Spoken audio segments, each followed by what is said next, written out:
Is on a 35-day border tour, sent in some very disturbing video from the border, and he joins us now. Anthony, you sent video of the hundreds of military-age men rushing across our border, invading America. Anthony, I can't believe we're really seeing this over and over again. What is your estimation as to what percentage of people now crossing the border are potentially I just want to say here for military purposes against the American citizens?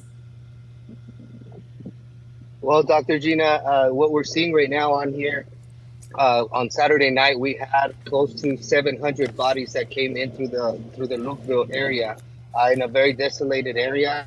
The gates are set wide open; they're literally barred wide open. That's where these individuals are just making their way freely.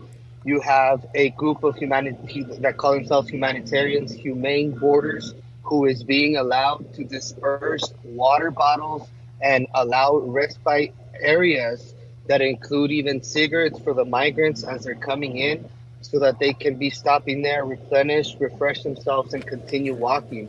It's pretty much nothing less than treason is what they're doing, because they're incentivizing all of these people from coming over. The cartel on the other side knows that these sites are there for these individuals, and they're actually following up with putting a huge, tall, about 30-foot blue flag on every site where they can go and grab water and refresh themselves, so that they can continue walking down into the city of Lukeville.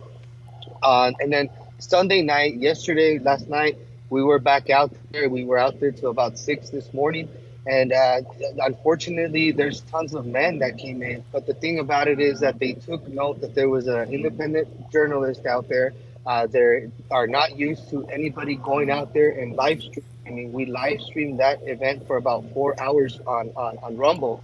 And they took notice of that. So when we came back yesterday, the agents took a different approach. They began moving all of these individuals immediately as they were coming.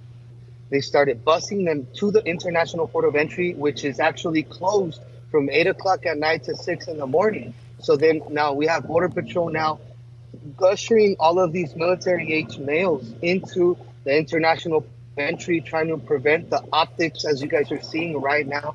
They're very impactful images to be seeing this many individuals out there that late at night, just trying to creep on in the middle of the night. Interestingly enough, I had never seen Border Patrol agents stand at guard, literally guarding these men, telling them, do not stand up, sit down, I'll bring you the water, because they are prone to getting violent. They have had violence erupt out there at the border, where Border Patrol agents have to get involved. Unfortunately, the individuals that are coming over, they're fighting over water bottles, over who can get in the transport vehicles first, taking waters from children. It's really barbaric, and it's really disheartening more than anything to watch this happen to children, and to watch this recolonization of our country